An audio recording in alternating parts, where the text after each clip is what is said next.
It was just supposed to be another night. We'd finished dinner late. Nothing fancy, just leftovers and a cheap wine she said she liked. We sat in silence more than we talked, but that had become normal lately. Still, I told myself not to overthink it. Relationships go through phases, right? Around 11:30, we got into bed. She was already scrolling on her phone, her face lit by the cold blue light of the screen. I lay there, staring at the ceiling. My chest felt heavy, like I was waiting for something I couldn't name. Then she put her phone down, rolled on her side, and whispered it like it was nothing. "I'm only with you because I'm afraid to start over." It was so quiet that for a second I thought I imagined it. But then she repeated it. "I don't know if I still love you. You're just safe, and I'm tired of being afraid." And just like that, everything shattered. I turned my head slowly to face her, but I didn't recognize the person lying next to me anymore. That voice, that tone, it was emotionless, almost bored. Like she just said something practical, like asking for the weather report. "Excuse me," I said, already sitting up in bed. She pulled the blanket closer to her chest like I was the one attacking her. "Don't overreact, okay? I just needed to say it. I feel trapped. I feel like we've settled. You're safe, reliable, and I'm scared to go through the dating scene again, especially at my age." It wasn't a bomb. It was a scalpel, sharp, slow, and precise. I laughed, a short, bitter breath through my nose. "So what am I? A retirement plan? A placeholder until you grow the courage to chase excitement?" Her eyes welled up. "That's not what I meant. I'm just being honest." "Honest?" I snapped, my voice rising despite myself. "You wait until I'm lying next to you in bed, after 5 years together, to tell me I was just your safe option? Are you serious?" "I didn't mean it to hurt you." "Then you're dumber than I thought." The words came out faster than I could stop them. I didn't want to be cruel, but something inside me, something deep, buried for too long, cracked wide open. We argued for 10, maybe 15 minutes. No screaming, but sharp, bitter words. The kind that don't echo loudly, but leave bruises under the skin. She kept insisting she didn't mean it like that she was just processing her feelings, that she still cared about me. "I do love you," she said, "but it's not the same kind of love anymore." I didn't respond. I lay back down. I turned away from her. And for the first time in our relationship, I didn't kiss her goodnight. She cried quietly into her pillow, but I just stared at the wall. I was wide awake and numb, because what she didn't know was this. I'd already rented a second place 2 weeks ago, not because I was planning anything, not because I had someone else, but because I felt something wrong for a while now. I felt the coldness in her touch, the way her compliments had turned into suggestions. I felt like I was slowly becoming a background character in my own relationship. So I rented a small apartment across town. Empty, cheap, temporary, just in case I needed somewhere to breathe. I never thought I'd actually use it. Until that morning. The sun came through the curtains at around 7:12. She was still asleep, curled up on her side, her face soft and peaceful, as if the night before had never happened. I got up without making a sound. I showered, dressed, took only a backpack with the essentials, laptop, wallet, a couple shirts, my grandfather's old watch. Then I walked around the apartment, slowly for the last time. I didn't leave a note. No passive-aggressive message. No dramatic final words. Only silence. And when she woke up, alone, she had no idea I was already gone. Man, if you told me back then that one day she'd look me in the eye and say I was just her safe choice, I would have laughed in your face. Because when I met her, no joke, I thought I'd hit the damn jackpot. It was at this coffee place downtown.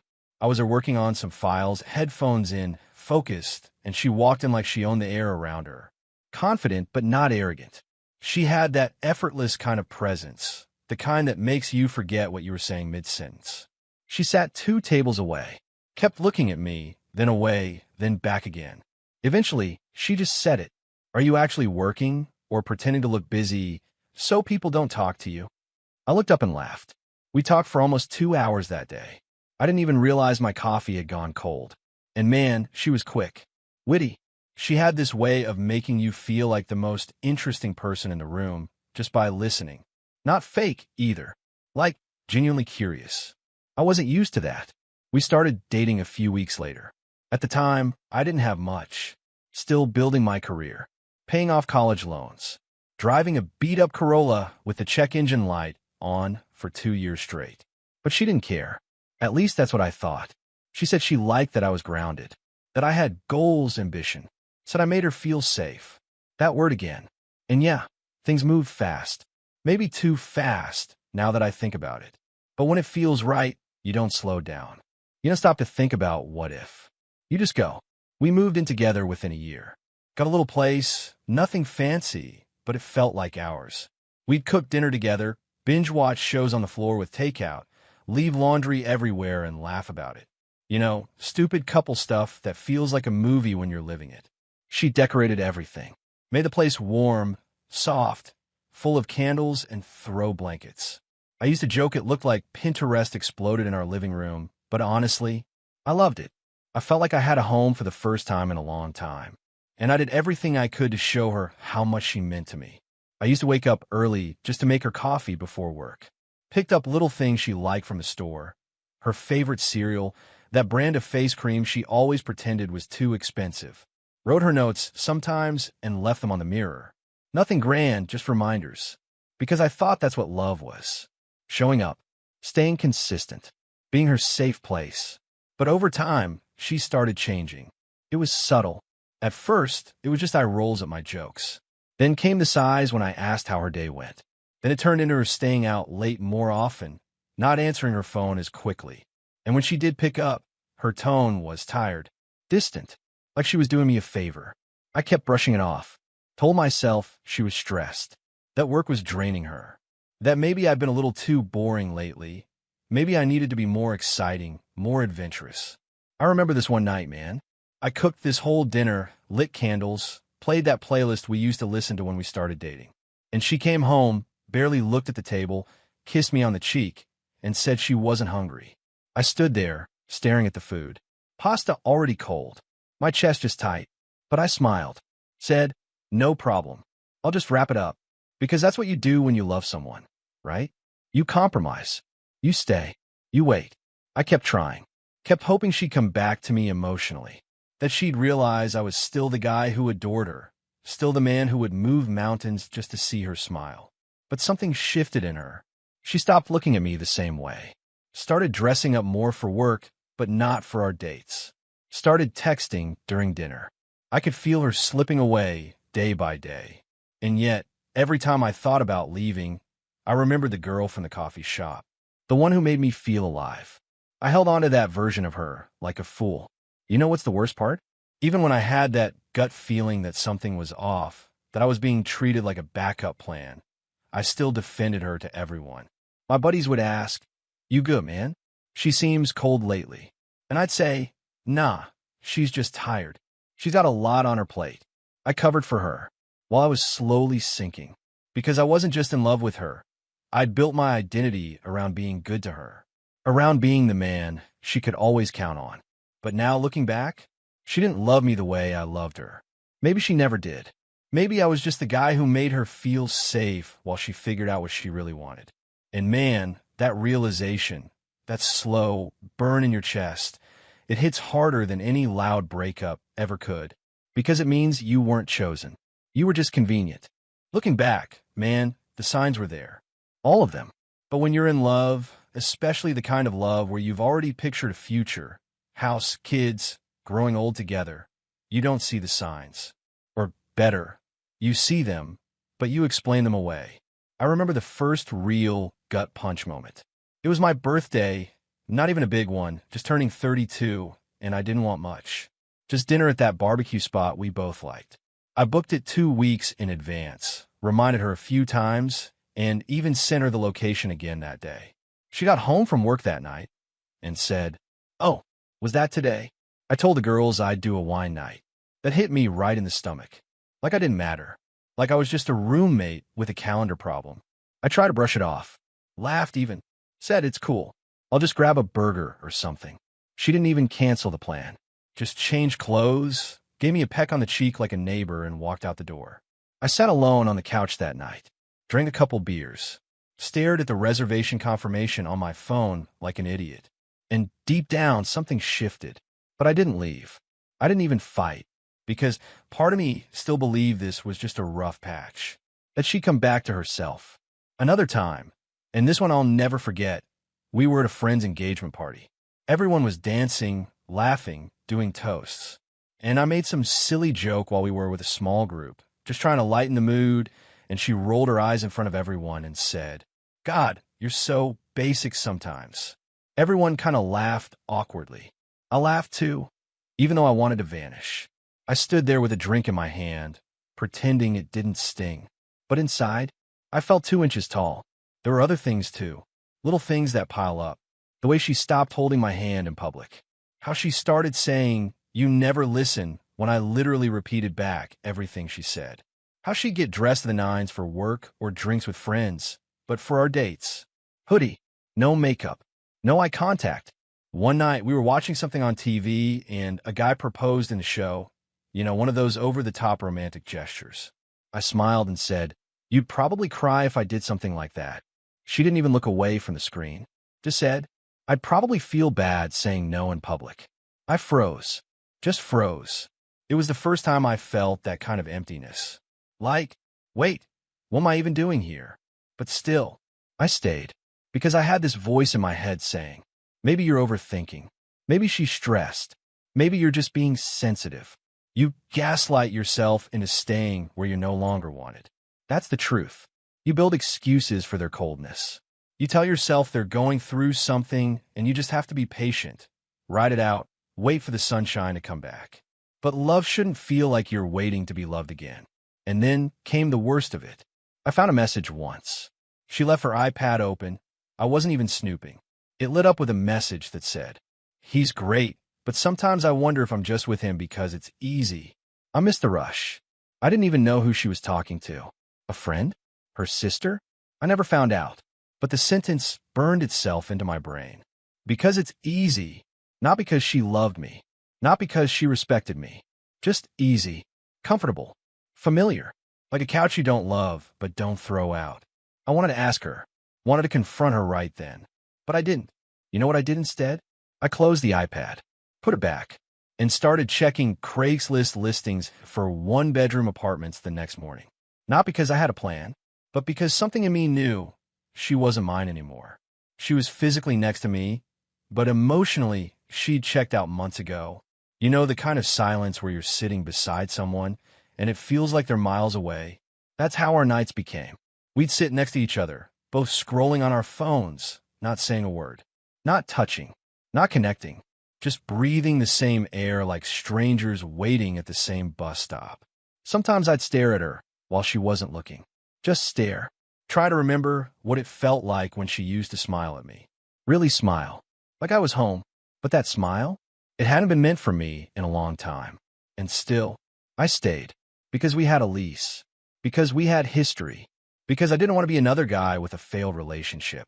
But mostly, because I was scared. Scared to start over. Scared to admit that someone I gave my heart to, fully, without games, didn't really love me back. Turns out, I was the one afraid to start over. Until that one night in bed when she whispered it first. And suddenly, everything made sense. That night didn't start out dramatic. Actually, it started painfully normal. She came home later than usual. Said there was a last-minute meeting. No kiss. No, how was your day? She went straight to the bedroom and started taking off her heels, scrolling on her phone, already checked out of the moment. I had made dinner. Nothing fancy, just pasta with her favorite sauce. I waited. She didn't even ask. She microwaved something from the fridge instead. Didn't sit with me. Ate in silence on the edge of the bed. That's when I felt it again. That quiet ache in your chest that tells you. She's already gone. You're just the body she shares rent with. I brushed my teeth. She got in bed first. I could tell by the way she pulled the blanket over herself that she wasn't going to reach for me. She hadn't in a while. But I got it anyway. Laid on my side, eyes open in the dark. And then, without warning, she whispered it. Soft. Almost casual. Like she was confessing a dream she had. "I'm only with you because I'm afraid to start over." Just like that. No emotion. No build-up. No context. Like she was reading a headline. Like it wasn't supposed to change everything.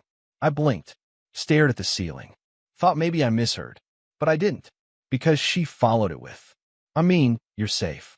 You're kind. And I guess that should be enough, but I don't feel it anymore. That's when something inside me cracked. Not the kind of crack that explodes. Not yelling. Not drama. No, it was quiet. Still, like when you realize the plane is falling, but there's no one screaming yet. I turned slowly toward her. You guess it should be enough? I asked. She didn't respond. So what am I, huh? Some kind of emotional insurance policy until you figure yourself out. She sat up in bed, defensive now. Don't twist my words, okay? I'm just being honest. I didn't say I don't care about you. I laughed, this short, broken laugh that didn't sound like me. You're not being honest. You're being cowardly. You're laying here in my bed, in my life, after everything I gave to you, and now you decide to say you never really wanted this? That I was just the safe option? I didn't say never. I just don't feel the same anymore. I'm allowed to be confused. Confused is what you feel when you don't know what to order at a restaurant. I snapped. You don't sleep next to someone every night and call it confusion. We argued. Not loud, but sharp. Her arms crossed, voice shaking. Not from sadness, but from being caught. Like someone who said too much and couldn't walk it back. I said things I probably shouldn't have. Told her I felt like a backup plan. Like a placeholder until she found her passion again. Told her I could have given that love to someone who actually saw me. She stayed silent for most of it. Eyes wide, breathing slow, like I'd finally said what she didn't want to admit. Then nothing. No apology. No tears. No, I didn't mean it. She just rolled over and faced the wall. I stared at the ceiling again. Same as before. But this time my eyes weren't heavy. My heart was. And here's what I remember most. That was the first night I didn't feel sad. I felt done. Not broken. Not hysterical. Just done. Because here's the thing. I had already suspected. For months. I knew something wasn't right. That's why I'd rented that backup apartment 2 weeks before. Not because I wanted to leave, but because I knew, deep in my bones, that she already had. So while she lay in bed, thinking I'd stay and swallow it, I had already built the exit ramp. I didn't sleep that night. I just laid there, eyes open, listening to her breathe. And around 6 a.m., I got up.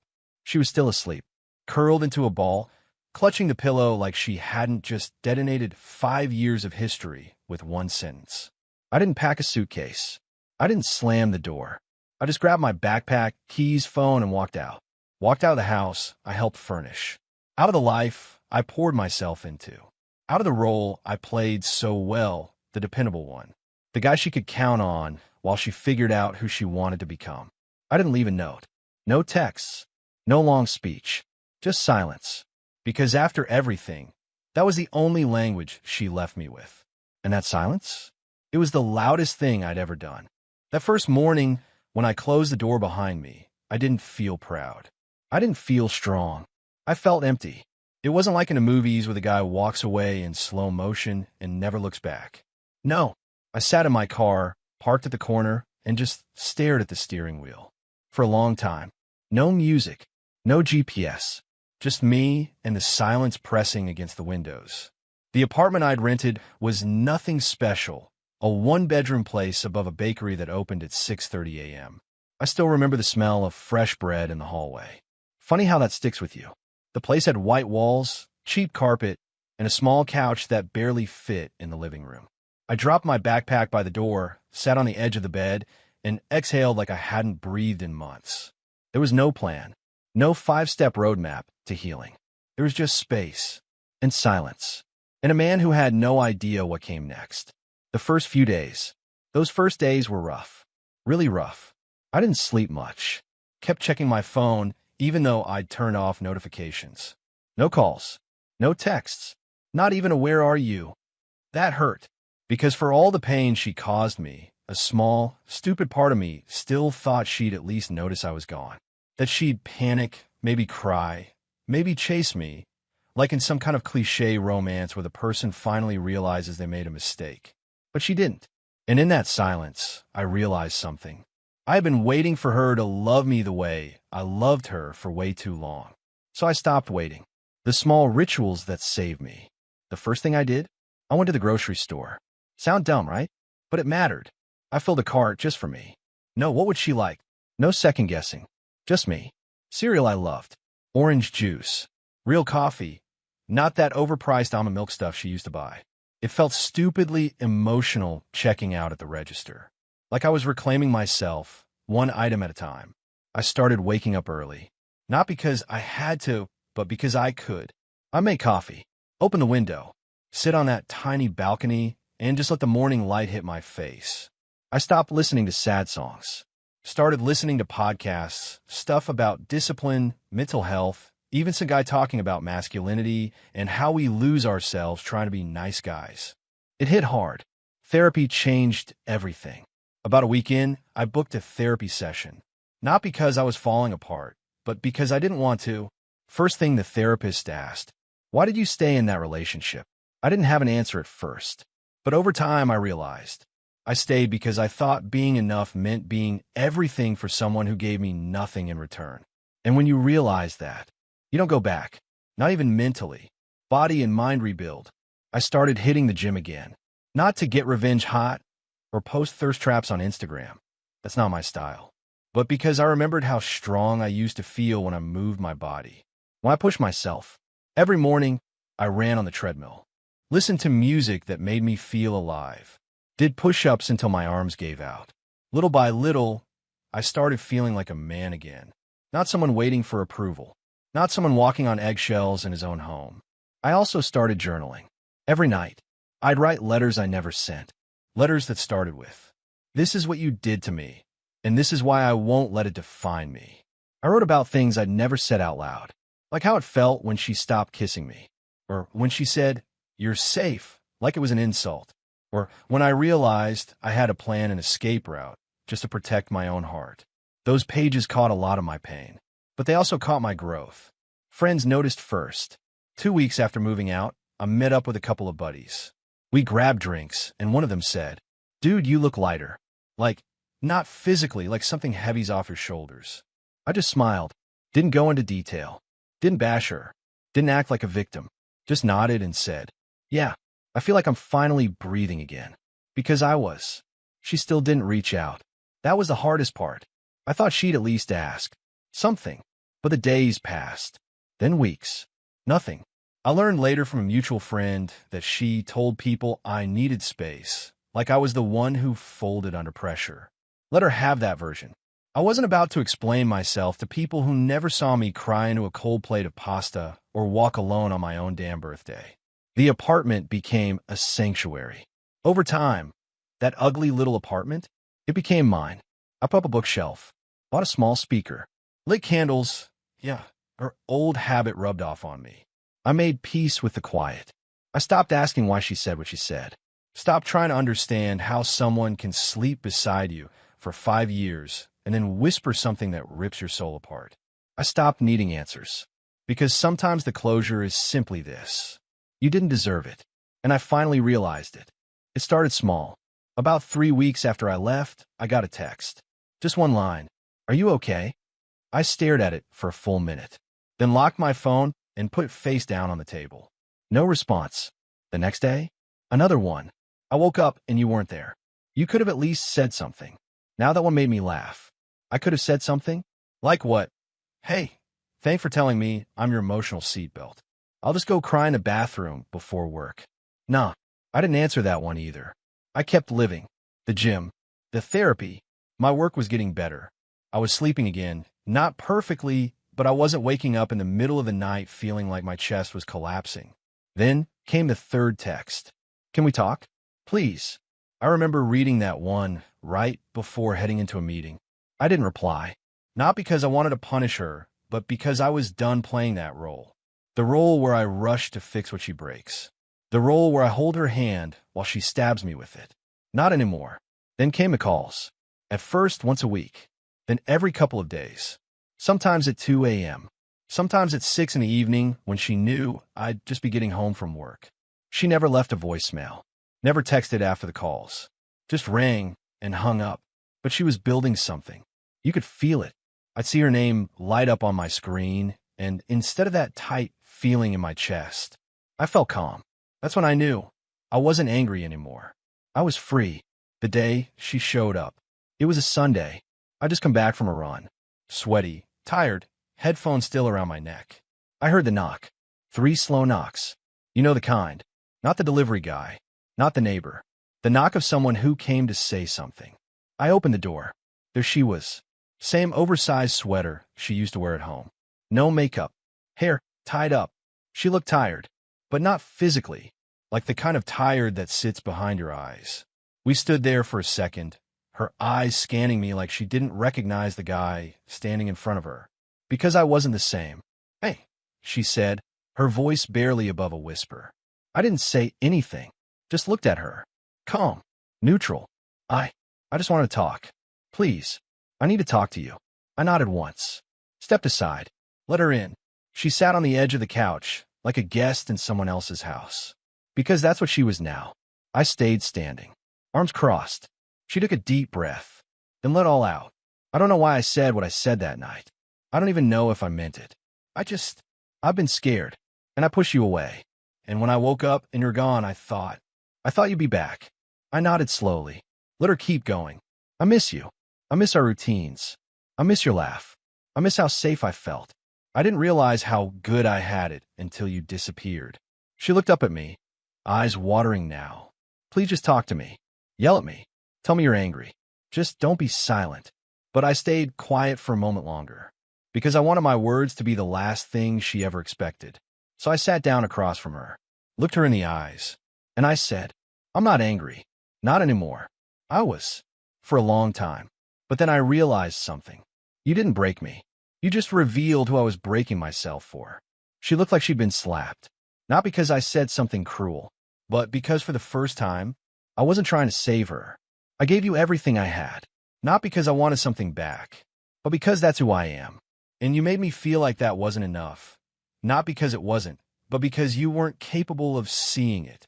She started crying now, quietly, the kind of cry that doesn't ask for attention. It just happens. I stood up. I hope you find what you're looking for. Really, I just know now it was never me. She opened her mouth to say something, but no words came out. I opened the door. Waited. She stood up, walked past me, stopped at the doorway, whispered, I'm sorry. I nodded. So am I. Then I closed the door. That was the last time I saw her. She texted a few more times after that. One of them said, I think about you every day. Another just said, I miss us. But I never replied. Because the version of me that would have responded, he died the moment she whispered in bed that night that I was her safety net. And this version of me, he doesn't need to be needed.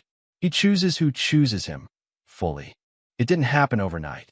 I wasn't out there chasing love or scrolling through dating apps, hoping to feel wanted again. Honestly, after everything I'd just been through, I wasn't looking for anyone. I was just focused on getting my life back together, trying to feel whole on my own. But it's funny how life works when you stop forcing it. Her name was Rachel. I met her at this local bookstore that hosted these small evening events, readings, live acoustic music, that kind of vibe. I had started going on weekends just to get out of the apartment. I wasn't looking for anything. I just liked being around people without having to explain myself. She was there helping her friends set up a poetry night. I was in the back, browsing through a shelf of old Charles Bukowski books when she walked up and asked, Do people still actually read him? Or are you just trying to impress someone? I turned around, caught off guard, and laughed, really laughed for the first time in months. I said, I don't know. He just writes like he's bleeding. And that feels honest right now. She smiled. A real smile. Not polite. Not forced. Just warm. That's how it started. No sparkly movie scene. No cheesy music in the background. Just two people talking. And for the first time in a long time, I felt seen. We didn't rush anything. I told her up front that I'd just gotten out of a long-term relationship, that I was still picking up pieces, that I wasn't looking to jump into anything. She didn't flinch. She didn't try to fix me. She just said, Take your time. I like talking to you. That's enough. And man, that hit different. No pressure. No expectations. No games. We started meeting up, sometimes for coffee, sometimes just to walk around the park. She'd send me songs she thought I'd like. I'd send her random pictures of dogs I saw on the street, because she told me she loved golden retrievers. It was light, easy, but slowly something shifted. I noticed it the night she brought me soup when I told her I was feeling sick. She didn't just drop it off and leave. She sat with me, asked about my day, made me laugh even when I felt like crap. And before she left, she said, I know you're used to doing everything on your own, but you don't have to impress me. I just want you to be okay. And right there, something in me softened. Not because someone was saving me, but because for the first time in years, I didn't feel like I had to perform to be loved. She chose me, fully, openly, without needing me to earn it. There was this one night, we were walking back to our cars, and she stopped, looked me dead in the eye, and said, I don't know what kind of love you're used to, but with me, you never have to question where you stand. And I swear, I almost lost it right there. Because I'd spent years wondering, overthinking texts, reading between silences, begging for warmth from someone who always kept one foot out the door. And now, I was standing in front of someone who meant what she said and didn't make me beg to be chosen. The small things meant everything. She remembered my favorite coffee order. She noticed when I was quiet, and instead of demanding I open up, she just sat next to me until I did. She kissed me like she meant it, held my hand like it was natural. She never made me feel like I had to compete with some fantasy version of a man. With her, I was enough, as I was. One night, we were laying on the couch, just listening to music. No distractions, just being. And I looked over at her, hair messy, hoodie half off her shoulder, and thought, this is what it's supposed to feel like. Not anxiety, not wondering, not walking on emotional eggshells. Just peace, just presence. And here's what really did it for me. I told her everything. One night, I told her the whole story, the whisper in bed, the silence, the pain, the apartment, the rebuilding. I didn't sugarcoat it. I told her the ugly stuff too. The part where I lost myself trying to be enough for someone who never really saw me. She didn't look away, didn't judge me, didn't compare herself to my past. She just took my hand and said, thank you for surviving that. And thank you for still being open to something real. I don't think she'll ever fully understand how much that moment meant to me. Because it wasn't just about being accepted. It was about being understood.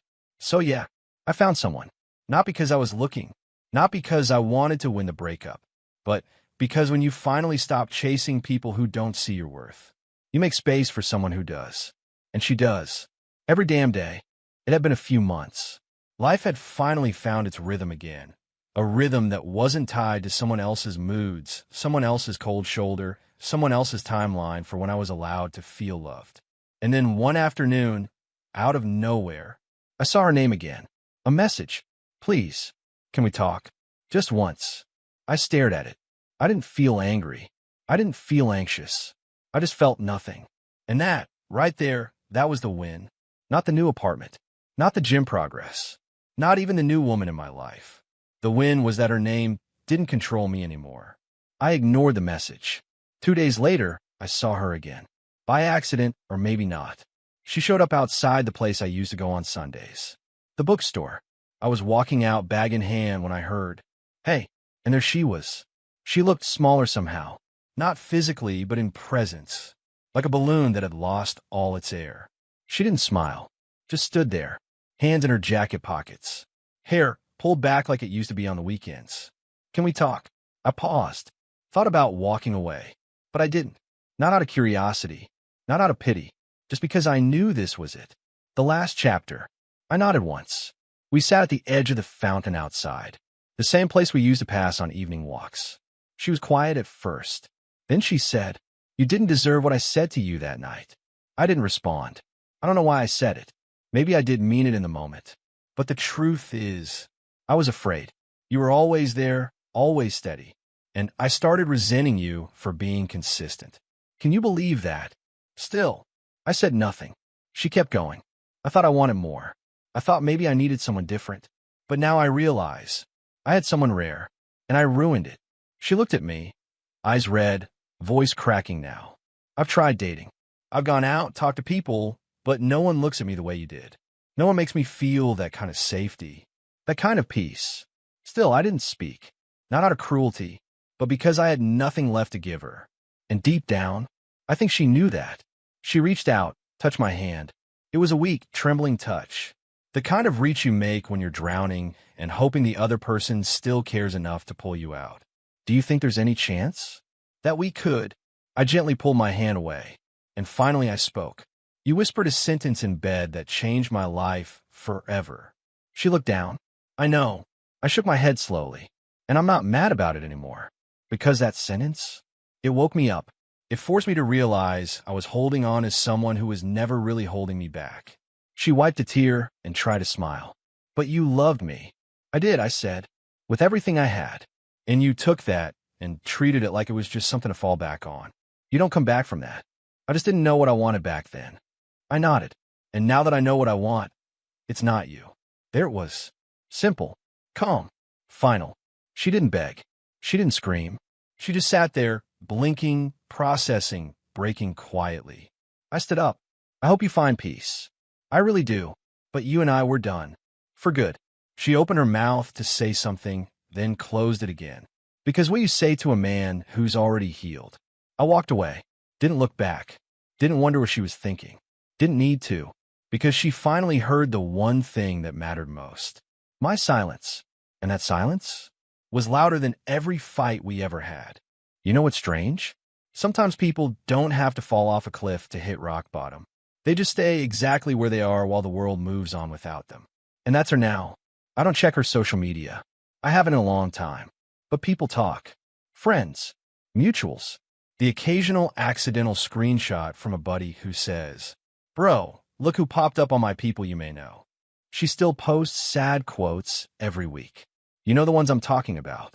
Sometimes you lose the moon chasing stars. Real love doesn't walk away. Yeah, the same girl who once told me I was just a safe choice is now out there begging the universe to send her back something stable. Ironic, right? I heard through a friend she tried dating this guy who was flashy, real charming, talked big, ran in those circles she always thought were exciting. He ghosted her 2 weeks in. No explanation. Just gone. She posted a black and white photo of herself looking out a window the next day. Caption said, "Healing isn't linear." And honestly, I didn't even feel smug. I felt sad for her. Not because I miss her. God, no. That ship sailed the night. I packed my things and left.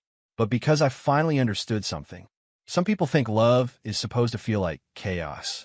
And when they meet someone who gives them peace, they think it's boring. Until they realize peace doesn't come around twice. Meanwhile, I'm good. Not perfect. Not some overnight success story. But good.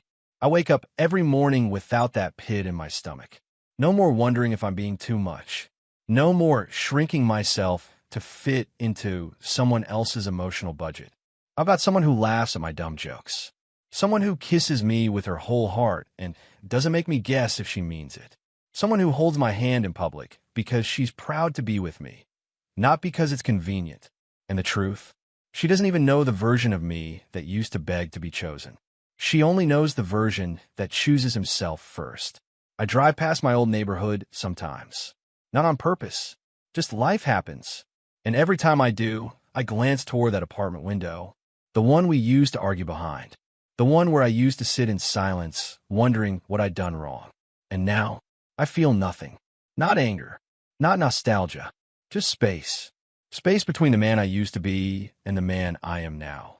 One of her old friends, someone I barely knew, reached out to me a while back. Randomly. Said she'd bumped into her and that she still brings me up. She said you were the one that got away. I just smiled. Because she's right. But not because I'm some perfect guy.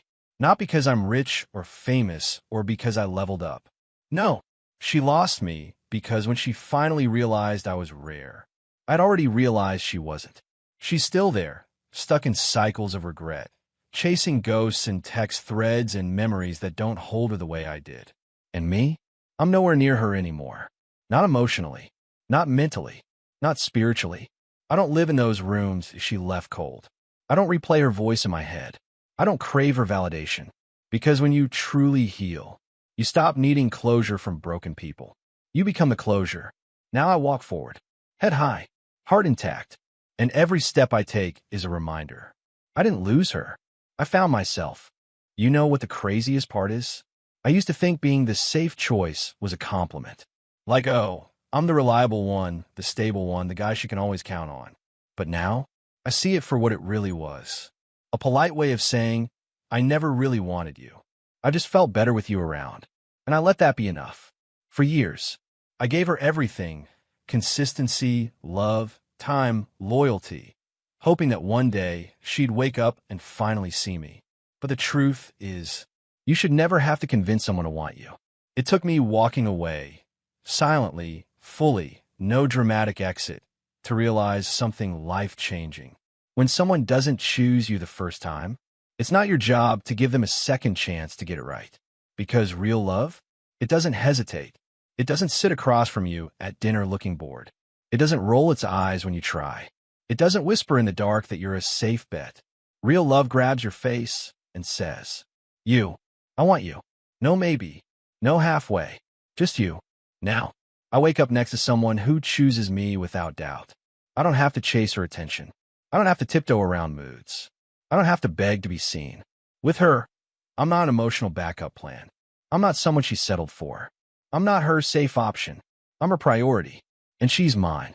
And no, our relationship isn't perfect. We argue sometimes. We miscommunicate. We have off days. But never once have I questioned whether I'm wanted. And that changes everything. I look back at my past now, not with bitterness, but with clarity. She wasn't evil. She was just lost. And I was the guy who tried to save someone who hadn't even asked to be saved. But that's not me anymore. I'm not the fixer. I'm not the over-apologizer. I'm not the man who bends himself in half just to fit into someone else's version of love. Now, I speak my truth.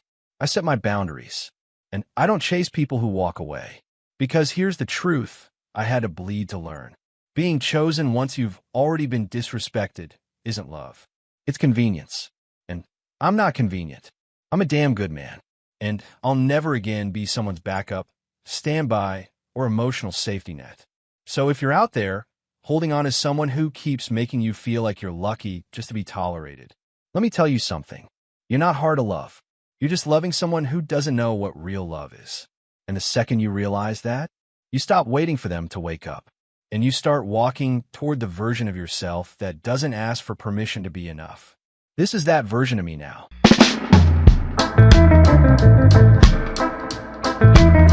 You can love someone with everything you've got and still feel like a ghost in the room when they speak. My name's Derek Miles.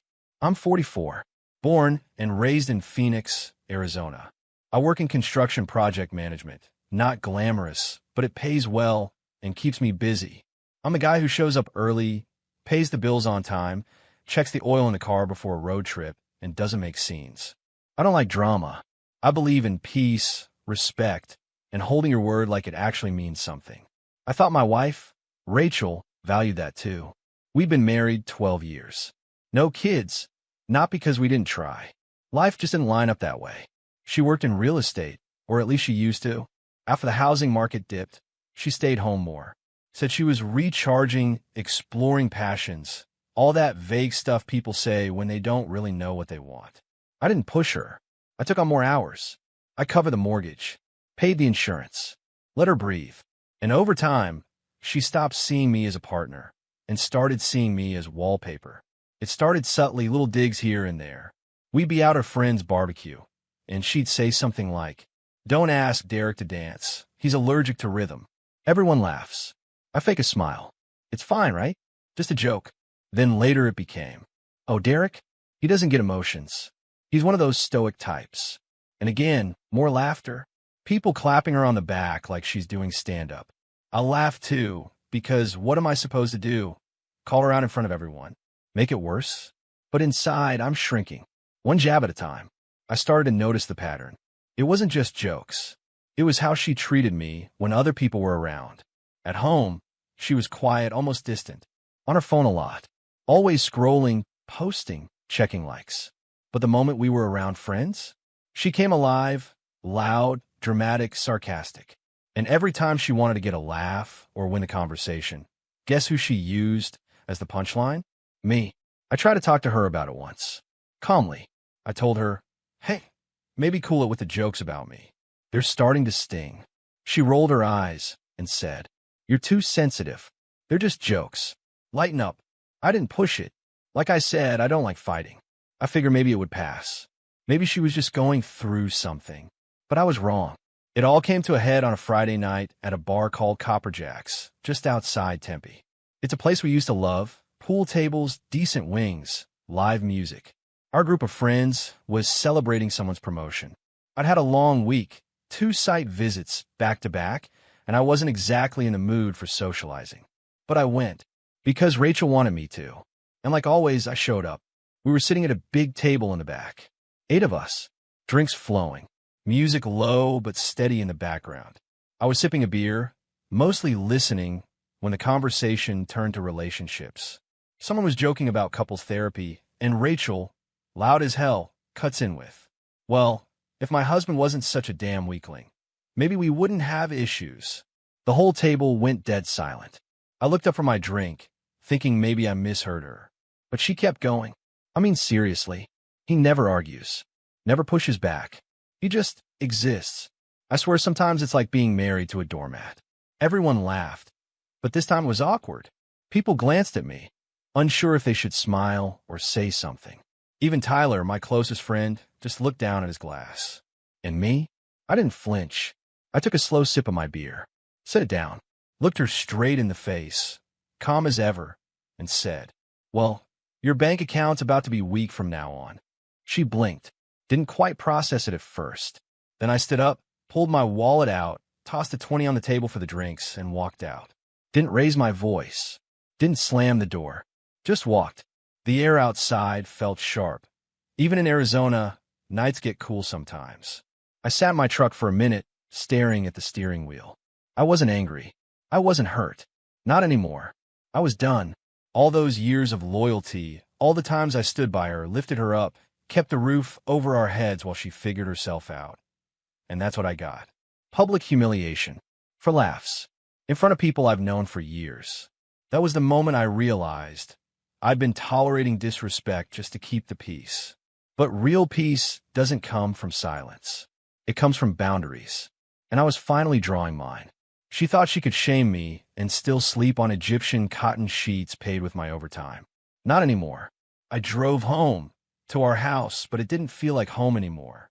I walked into the bedroom, grabbed a duffel bag, and started packing. A few shirts, jeans, toiletries. Enough to get by for a while. I wasn't thinking long-term yet. I just needed space. Clarity. Before I left, I opened my laptop, logged into our joint accounts, transferred every cent I had put in, my paychecks, my savings, back into a personal account in my name only. I froze the credit cards I paid for, canceled the automatic transfers to her gym and her little boutique makeup subscription box. I didn't delete her from my life. I just turned off the faucet, and it felt good. What happened next? She blew up my phone that night. Missed calls, texts, voice notes. The whole damn concert. But I didn't answer. Because when someone calls you weak for being calm, for holding things in, for keeping it together, they don't deserve the explosion when you finally decide to walk. They deserve the silence that follows. When I walked out of that bar and left Rachel sitting there stunned in front of our friends, I wasn't just leaving a conversation. I was done being her emotional punching bag. By the time I got to the house, I had no urge to talk, explain, or argue. I didn't want apologies. I didn't want a scene. I just wanted space. I didn't pack everything.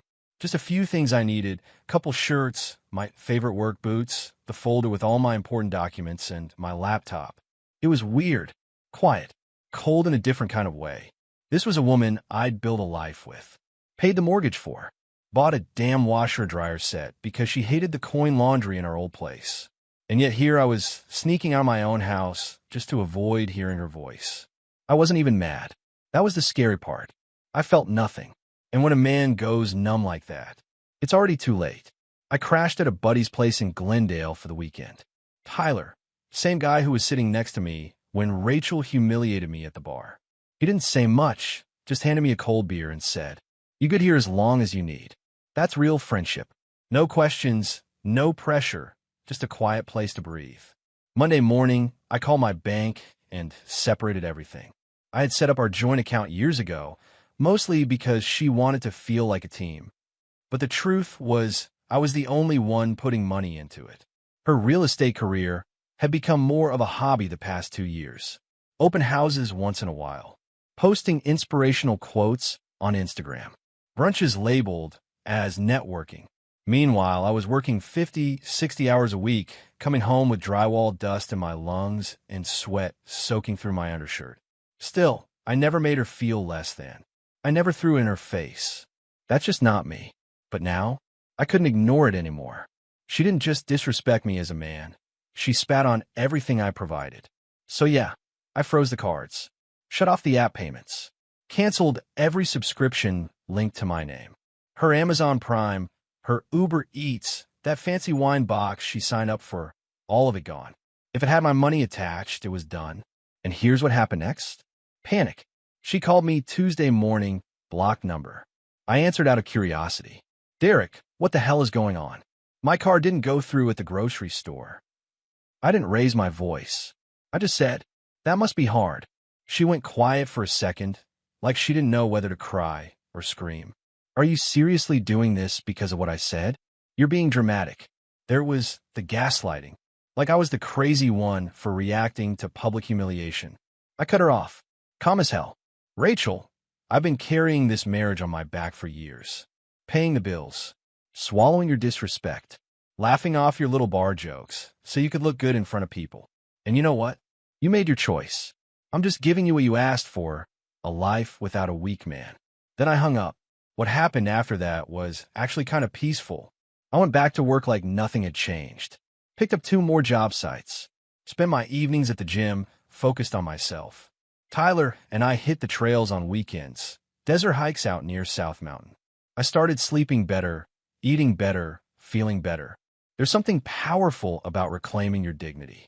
Because for so long, I thought being a good husband meant just taking it. Not rocking the boat. Keeping things smooth, even when I was quietly drowning. But now, I saw it for what it was. I wasn't a husband. I was a provider she resented. Rachel tried everything after that. At first, it was the angry texts, the insults, the attempts to guilt me. You're abandoning your wife. You don't get to walk away after 12 years. You think money makes you a man? Then, slowly, it shifted. She started texting in a different tone. I'm sorry I embarrassed you. I didn't mean what I said. I was drinking. Can we at least talk face to face? But I wasn't interested in fixing what she broke. You can glue a plate back together, sure, but it's never the same. It's weak, fragile, full of cracks. And I had no interest in living in something fragile ever again. One day I drove by our old place. I hadn't been back since I left. The lawn was a mess. Weeds everywhere. Porch lights still on in the middle of the day. She was sitting on the steps in sweatpants and a hoodie, hair in a bun, no makeup. She looked smaller somehow, tired. She stood up when she saw me pull up. I didn't even get out of the truck. She walked up to the driver's side, eyes watery. Can we talk, Derek? Please. I didn't yell. I didn't lecture. I didn't list all the things she'd done wrong. I just looked at her for a long second, then said, you don't get to call me weak and then expect me to carry you. Then I rolled the window up and drove off. That's the thing about disrespect.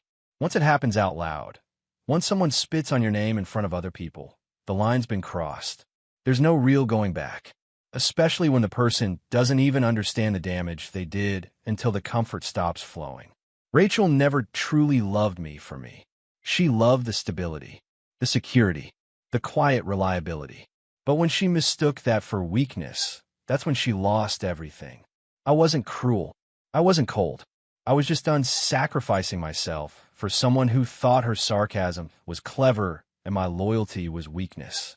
And when a man like me finally walks away, he never comes back. You can always tell when someone's starting to feel the absence of what they once took for granted. At first, Rachel acted like nothing had changed. She stayed in the house, kept up her routine, or at least pretended to. She went quiet on social media, stopped posting her little married life snapshots. No more latte pics, no gym selfies with cheesy captions like grind now, shine later. It was like she went into hiding. Meanwhile, I was rebuilding from the ground up.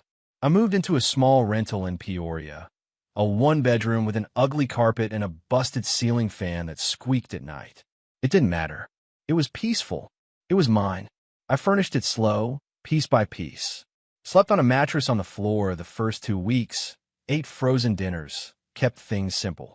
I wasn't living in revenge. I was living in relief. No tension, No sarcastic jabs. No walking on eggshells. Just silence that finally felt like peace instead of punishment. The first time Rachel tried to really reach me, it came in the form of a handwritten letter, which, to be honest, surprised the hell out of me. She was never the pen and paper type, but there it was, folded neatly in an envelope tucked under my windshield wiper outside the gym. She must have followed me. I didn't even see her. The note? Full of emotional throwback lines. Stuff like, I didn't realize how much I relied on you until you weren't there. I know I said something unforgivable, but I was scared and I acted out. You've always been a strong one. I see that now. I read it once, then again. Not because I was thinking about responding, but because I was studying it. Like a map of a house I used to live in, now crumbling. She wasn't sorry for what she did. She was sorry because she finally felt it. It's wild, man. You spend years holding everything together. Paying the bills, fixing the toilet, remembering birthdays, making sure there's gas in the car before she leaves for a yoga class. All the little things, invisible work, silent care. And they don't notice it. Not until you take your hands off the wheel and watch the whole thing start to skid. I wasn't being cruel when I cut her off. I wasn't trying to punish her. I just decided I wasn't going to fuel someone's lifestyle while they tore me down in public, and then shrugged it off like it was just banter. It was never banter. It was contempt wrapped in laughter. She started texting again a few weeks after the letter. Nothing dramatic. Just little feelers. Hope you're okay. Saw your old hoodie in the closet. Made me cry. You were always the better one between us. I ignored most of it, not out of pride, but because I was already gone. Emotionally, mentally, even physically, I was already living like she was part of another life. And the more space I had from her, the clearer it all became. She never built anything in that marriage. She benefited from what I built. I was the structure. She just hung the curtains. Then came the real moment. One Sunday afternoon, I pulled into the Home Depot parking lot, picking up some paint for a job site. I was wearing an old Arizona Cardinals hoodie, earbuds in, playlist going. I step out of my truck, and guess who's standing there like a ghost from the past? Rachel. She looked different. Thinner. Tired. No makeup. Hair up in a messy bun. She had this nervous smile, like she didn't know whether to run or beg. Derek, she said, voice soft. Can we talk for a minute? I didn't say anything. Just crossed my arms and waited. She stepped closer. I've been thinking a lot. About everything. I've been seeing a therapist. Trying to unpack why I treated you the way I did. I raised an eyebrow. Still didn't speak. I get it now. How much you did. How much I disrespected you. I don't know. I thought you'd always be there. There it was. That sentence right there? That was the root of it all. She thought I'd never leave. That no matter how many times she took shots at me in front of our friends, or brushed off my concerns at home, or mocked me when I was just trying to be stable, that I'd always stay. She confused consistency with weakness. And now that I was gone, she realized just how much of her life was built on top of me silently showing up every single day. I finally spoke. You know what the hardest part was? She shook her head. It wasn't the disrespect, or the fact that you embarrassed me in public. It was realizing that I never really had a wife. I had a dependent with a sharp tongue. Her lips parted. She didn't expect that. Derek, I didn't know how to deal with my own stuff. I took it out on you. I thought you were strong enough to take it. You're right, I said. I was. But strong doesn't mean stupid. Silence. She took a step closer. Do you think maybe we could try again? Start over? I looked her in the eyes and said, without a hint of anger, Rachel, you want to start over because now you realize you had it good. But I already started over, and you're not part of it. She started crying, right there in the parking lot. And for the first time in years, I felt nothing. That was the last time I saw her. She tried a few more times, messages, emails, even a letter to my mom. But I didn't respond. Not because I hated her, but because I was finally free of something that never served me in the first place. I kept living. I bought new furniture. Started a side hustle flipping power tools online. Met someone at the gym who respected my silence and didn't treat me like a joke. I wasn't rushing into anything, but it felt different. Healthier. Mutual. And Rachel? I heard from a mutual friend that she moved out of the house. Can't afford it without me. Try to go back to real estate, but things are slow. Word is she's living with her sister in Mesa, trying to figure things out. I wish her well. I really do.